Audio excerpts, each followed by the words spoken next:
the today video we will summarize the difference between prokaryotic cell and eukaryotic cell.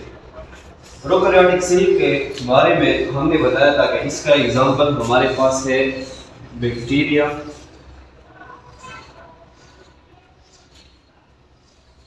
या हमारे पास है archaea. ये दोनों जो है ये हमारे पास इसकी डोमेन है, और यूकैरियोटिक का हमारे पास जो एक डोमेन है इसमें हमारे साथ आते हैं fungi, protist,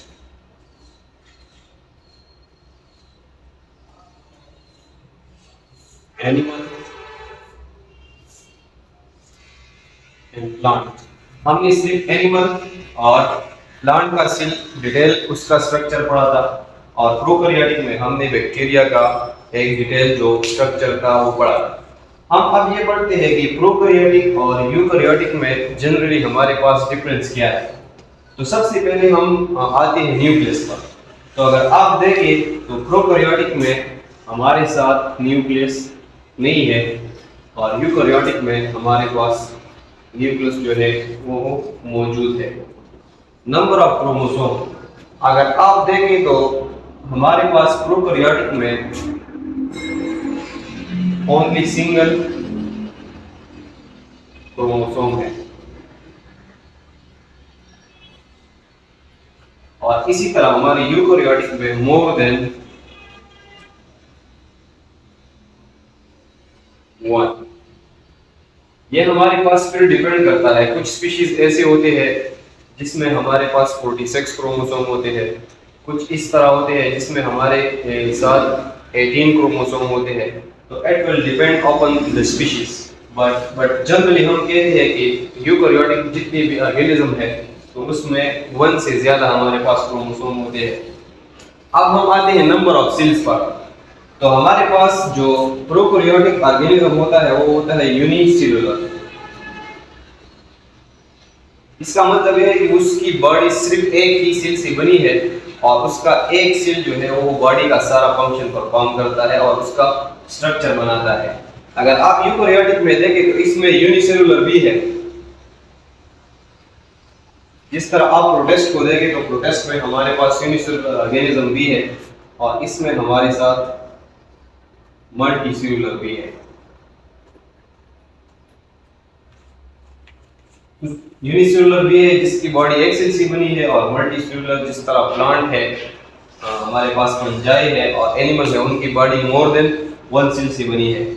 true membrane bounded organelles, हमने जितनी ऑर्गेनील सेल के स्ट्रक्चर में आप पढ़े, जिस तरह की न्यूक्लियस था, गोल्गी बॉडीज था, एंडोप्लाज्मिक रेटिकुलम था, माइटोकॉन्ड्रिया थी, क्लोरोप्लास्ट थी, जितनी भी जिससे हमारे पास मेम्ब्रेन सराउंडेड था, तो वो ऑर्गेनील हमारे पास प्रोकैरियोटिक की सेल में एक भी नहीं है, और यूकैरियोटिक की सेल में हमारे साथ वो मौजूद है।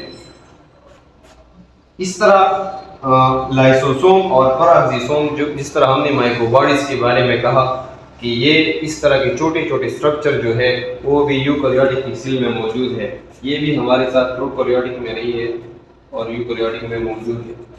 इसी तरह हमने राइबोसोम की बात की, the only organelle that have no membrane bounded around it, but it is present in prokaryotic cell.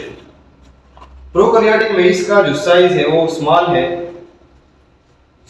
70s size है, और यूकैरियोटिक में इसका साइज जो है वो लार्ज है, हमारे पास 80s राइबोसोम है।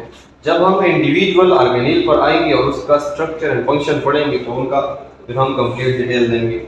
सेल साइज, हमने ये भी बताया था कि हमारे पास प्रोकैरियोटिक का सेल जो है वो स्मॉल होता है, 1 to 10 माइक्रोमीटर इसकी सेल का साइज होता है, और हमारे पास सबसे छोटा जो सेल था वो हमारे पास था माइक्रोप्लाज्म।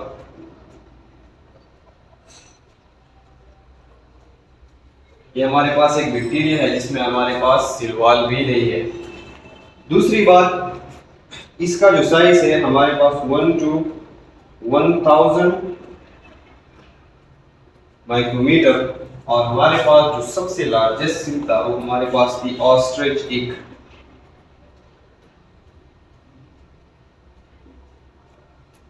So that is the main difference between prokaryotic and eukaryotic cell. Next हम पढ़ेंगे कि हमारे पास यूकैरियोटिक में एनिमल और प्लांट की सेल में क्या डिफरेंशिएशन है। तो आप इसकी स्क्रीनशॉट ले सकते हैं।